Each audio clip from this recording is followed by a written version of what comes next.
7.1 Chief Executive Summary Report. I'll ask Marty to bring anything up that he wishes to discuss. Yeah, no, I don't think I need to add any more. It's just a very quick summary of the detail and content of this meeting. So, no, I don't think I need to speak to it. Therefore, I put the motion that the council, or has anyone got any questions, firstly? Therefore, I put the motion that the council receives a report, Chief Executive Summary Report. Anyone wish? Yep, second. I'll move it. And Councillor Morris is second. Anyone wish to speak to it? Therefore, all those in favour? Those against? That's carried. Now we move on to 7.2, 160 Devonport Road land purchase and development. I just note this is another part of being a transparent council and putting into the public a report that just gives us all the information on a deal that again we've inherited, and I would just like to ask Paul to talk. I'll ask Gareth to talk to it if there's anything you'd like to make a comment on. Sure thing. Sorry, apologies on behalf of Paul, who's had to shoot away. Between Marty and I think we can, probably answer most questions that may come the way, but we'll give it our best anyway. You asked for, I guess, a factual summary of decisions made in relation to the purchase and development of 160 Devonport Road, and I believe that we've laid those out in front of you, and just happy to table as read and try and answer any questions. Have we got any questions on this one? Councillor Crowther. Yeah, can you clarify Simon Collett's involvement in this transaction? Yes, there was none. So was he working on property sales and acquisitions at the time in his job with the council? That was part of his role, but he excused himself. We understood that there was definitely a conflict if he was to be involved, and ensured that he wasn't. Okay. I've just got a further question, just purely around the financials, and specifically, like it sort of mentions in here that they do the sort of best use. So, was there any information around the car park versus leasing out as the current buildings?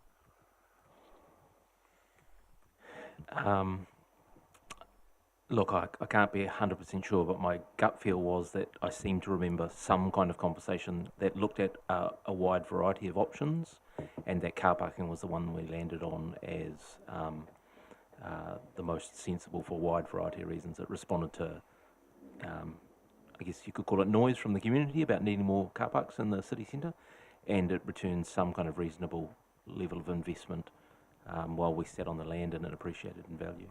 But I'd need to go back and look, but I'm pretty sure we looked at other options. So you think that the financial return from a car park was better than leasing the current properties, is that? No. I think the need for parking was, I guess, a greater reason than the actual financial return from the purchase. So it simply wasn't a financial decision, it was catering for other needs. And so this was seen as a way of, I think, achieving that. Thank you. Councillor Curran.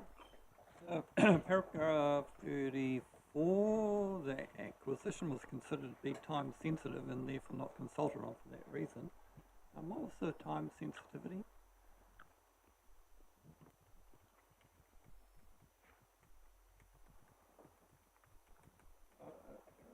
Sorry, I'm on Devonport Road. Sorry, we're not there. Yeah, Devonport Road. No, you're right. 34. Yeah, no, that's right. 34.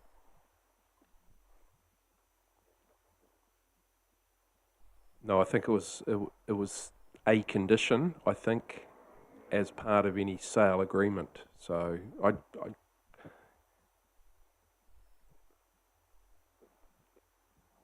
I can't specifically remember. Just have to follow up with Paul and can come back to you.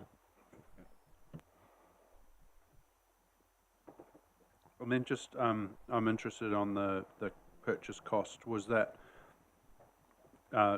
straight reliance on the Telfer Young valuation?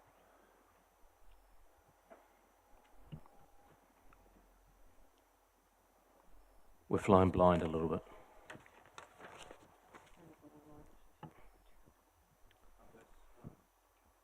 So that's 28, 29.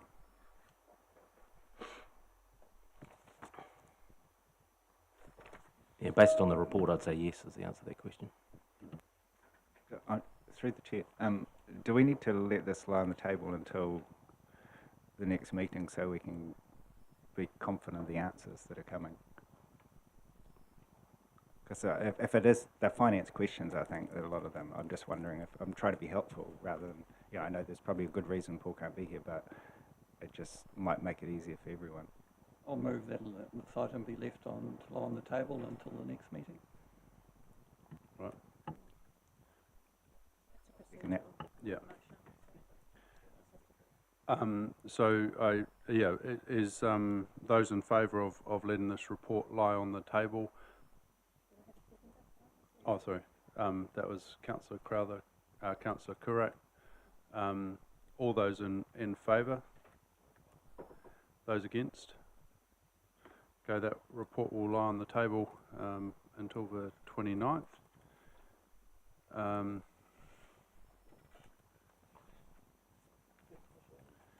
Now we'll move on to 9.3, which is the Tauranga Art Gallery land purchase, chronology and record of decisions.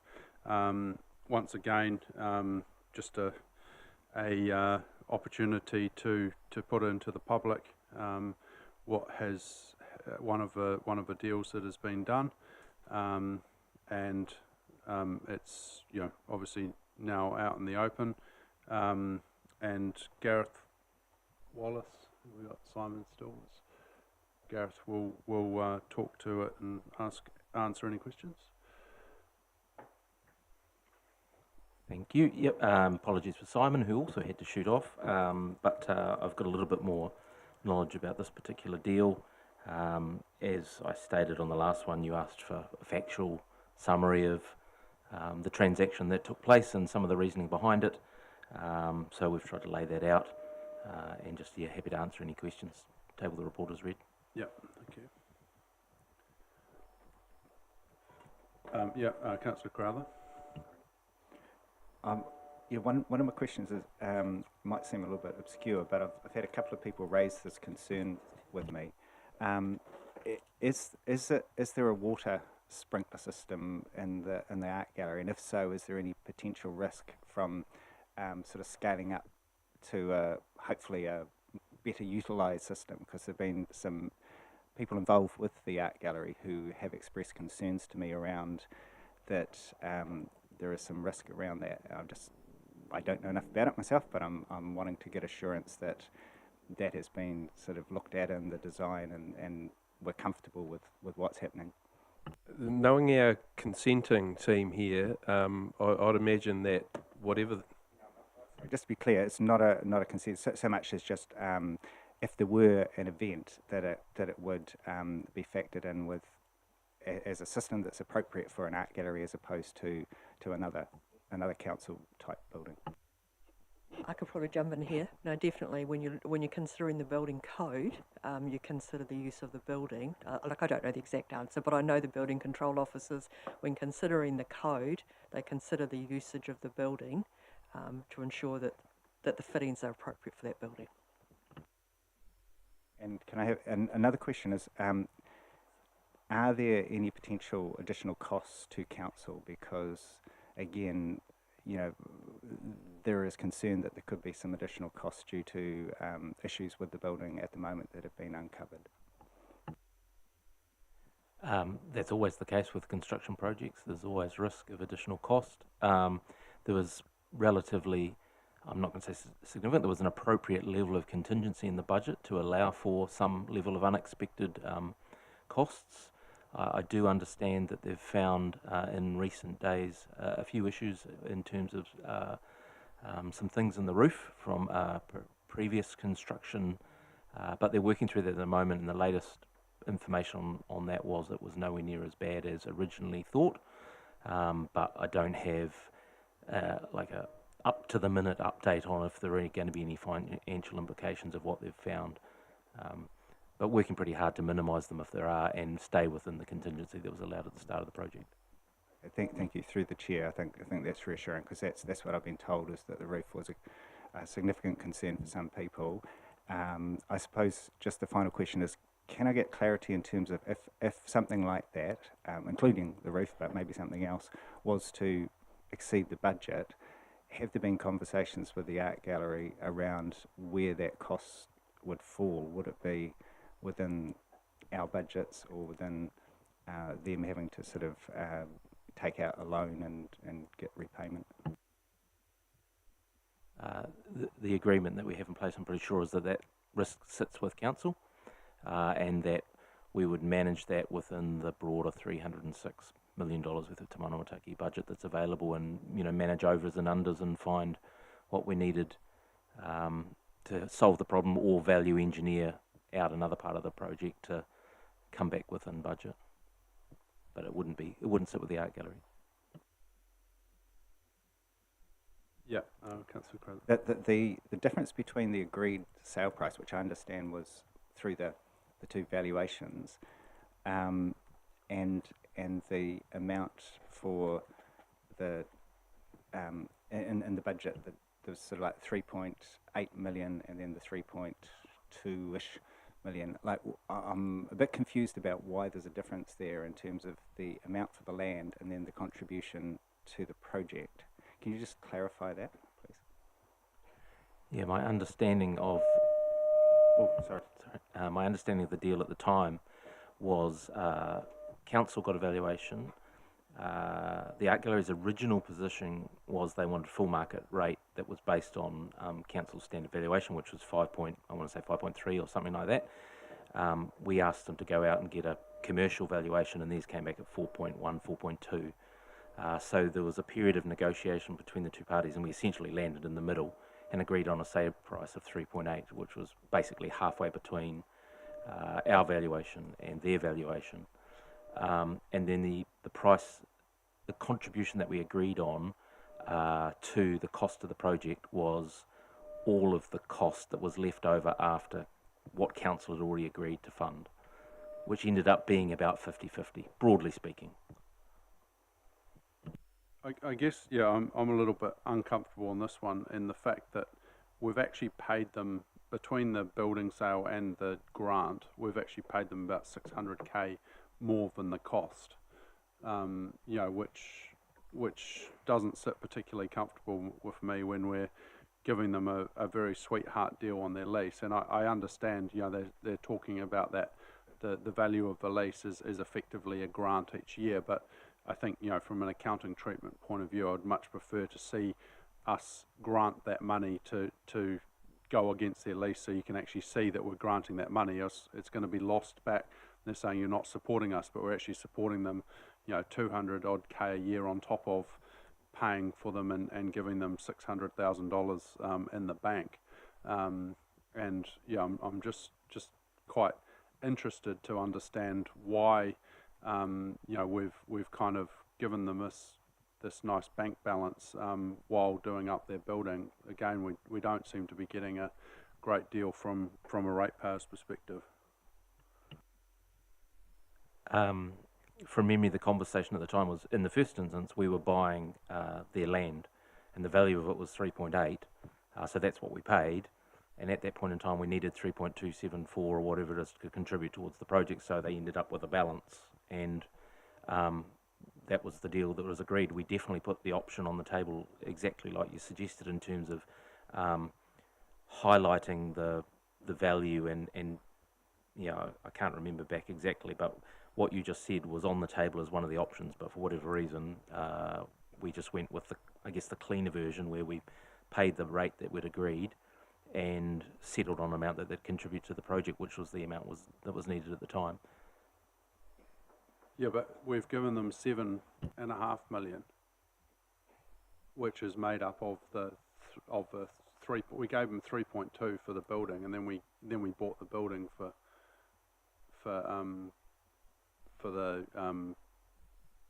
3.8, which has given them about 8 million, and then the building only cost 7.5 or 7.4 million. So I'm just trying to understand how we ended up giving them more than it cost.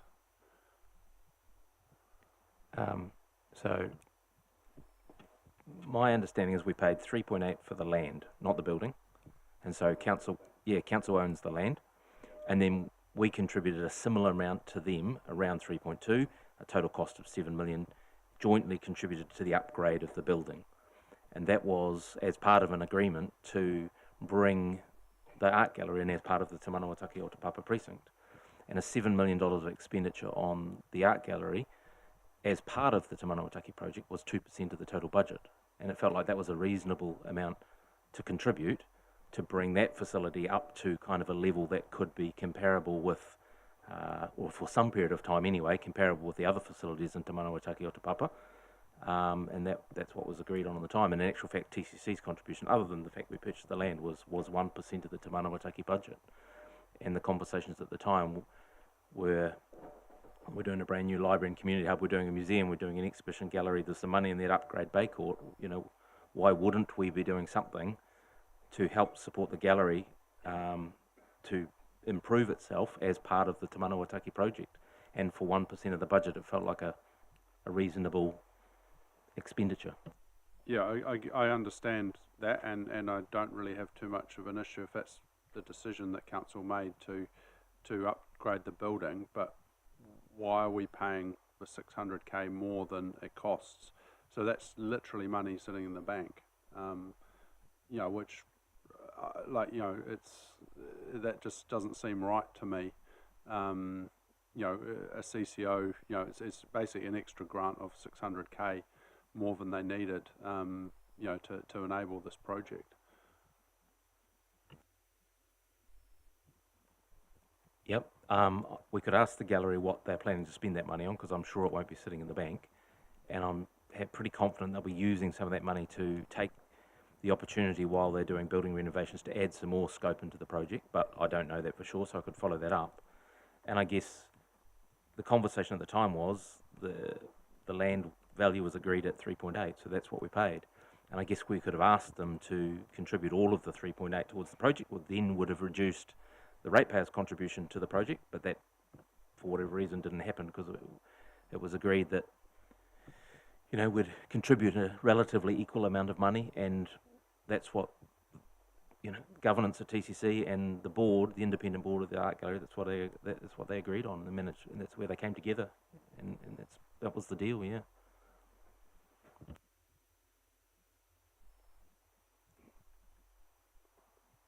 Sorry, that just computed in my head. They contributed a similar amount to us. You mean because we bought the building and then they contributed we bought the land and they contributed that money that we really contributed. That's it. Well, yes, we spent more money, but we bought an asset. And we're sitting on a $3.8 million piece of land. So, yeah. We'll move on from there. Anyone else got any questions?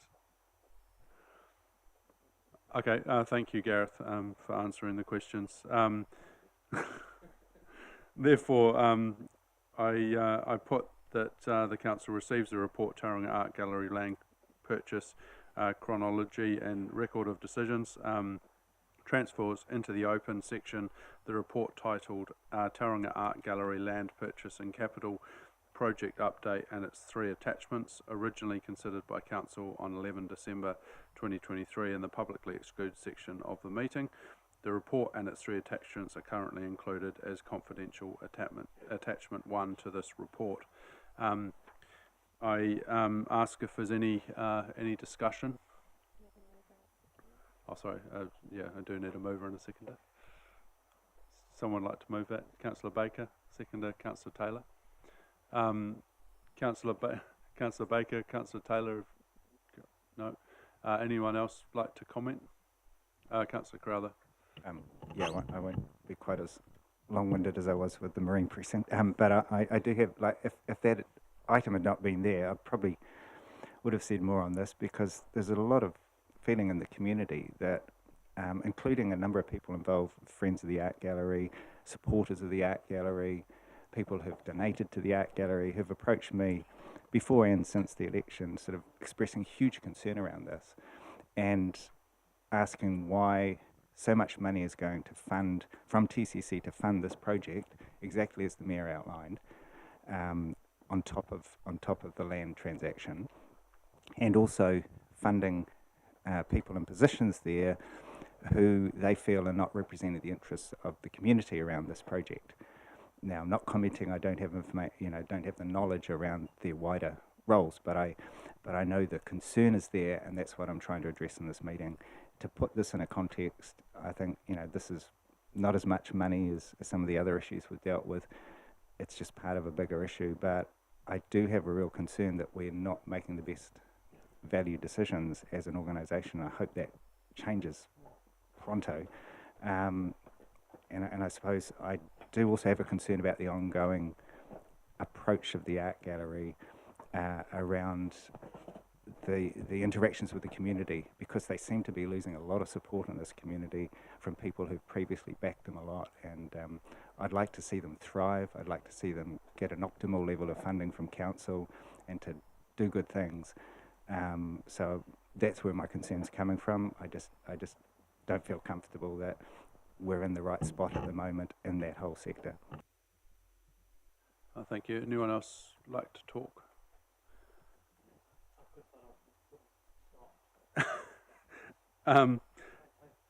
Yeah, I think I'd just say, look, I think things have changed, and again, this is something that is now transparent and open to the public. Again, we probably look at this differently in the future, but I think it's good to get it out there, and obviously this one thankfully doesn't have too many ongoing.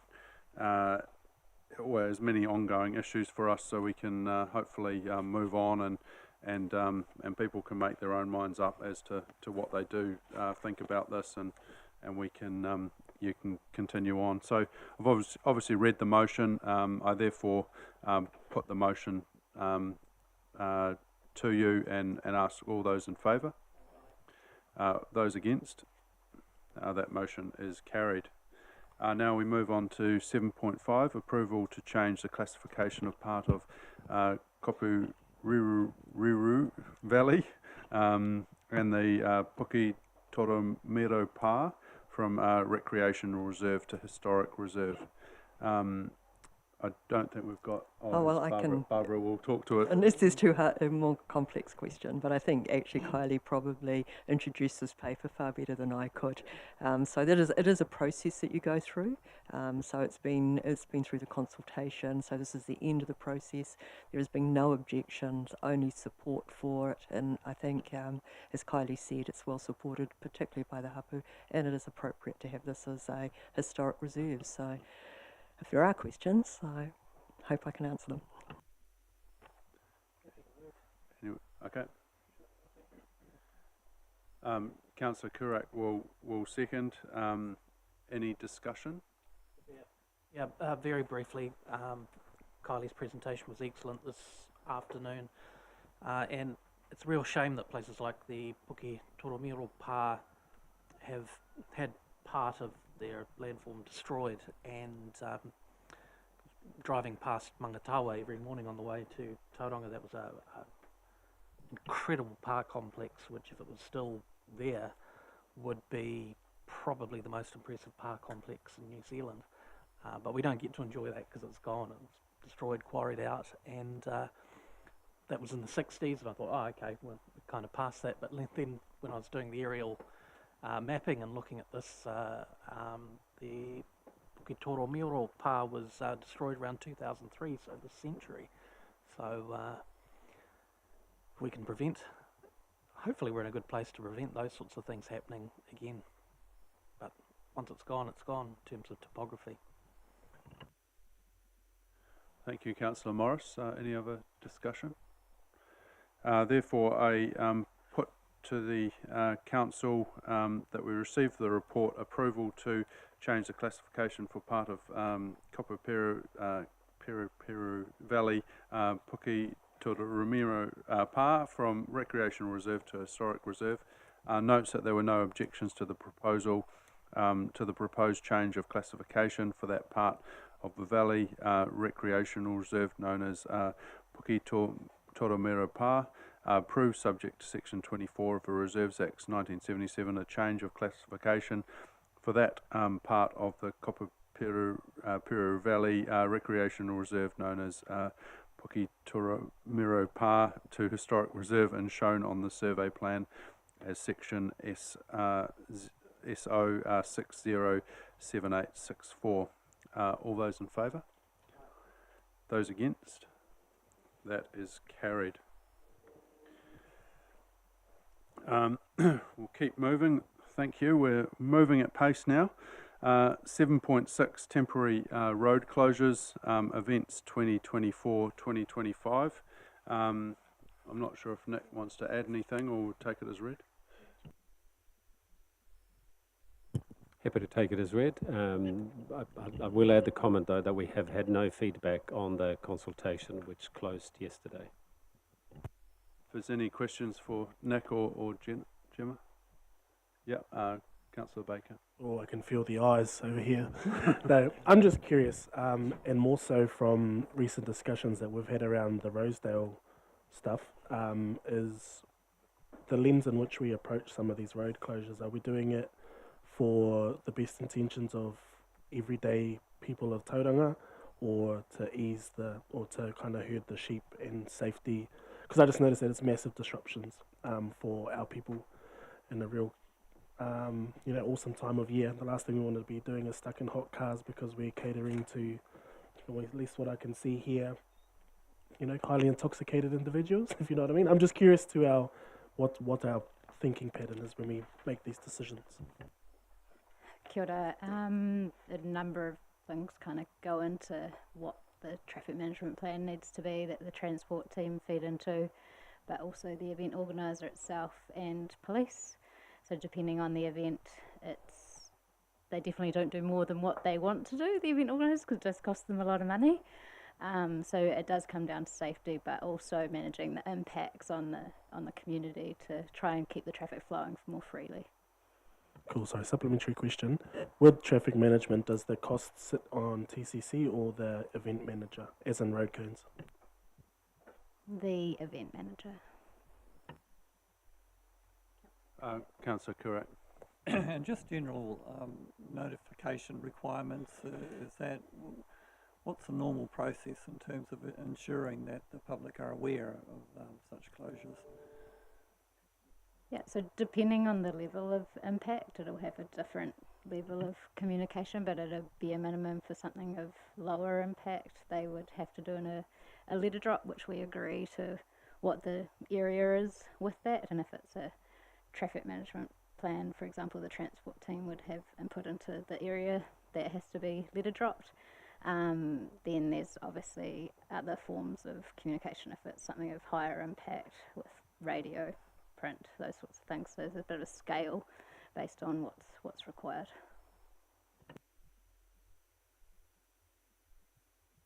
Any further questions? No? Can we have a mover, please? Councillor Baker, seconder. Councillor Crowther. Anyone wish to speak? Councillor Roseboom. Yeah, just one. It's pretty much in relation to Nick's comment about no consultation received. Is this coming back to our general council comms issue about how we notify events, how we engage with the public to try and gather feedback? Because reading through that list, I can't believe that no one in Tauranga is going to object or may have issues with at least one of those events. So probably getting some feedback about how we consult on road closures or any event in particular, so we actually get some response, because I can't believe with that list of closures that no one is upset by it. Thank you, Councillor Roseboom. Any other discussion? Therefore, I put to Council that we receive the report Temporary Road Closure Events 2024-2025 pursuant to Clause 11E of the 10th Schedule of the Local Government Act 1974, grants approval to close the roads listed on Attachment A to ordinary vehicular traffic on the dates and during the hours stated for the purposes of facilitating safe and successful operations during the following events in Tauranga. All those in favour? Those against? That motion is carried. Now we finish our public session and we go back into publicly excluded. Therefore, I put the recommendation that the public be excluded from the following parts of the proceeding of this meeting. Yeah, and obviously all the reasons there is in the agenda, and the so I therefore put to Council that we move into publicly excluded. And I have a mover, Councillor Taylor, Councillor Roseboom. Thank you, and all those in favour. Those against. That is carried, and we now will go into publicly excluded. And I don't think we've got any of the members of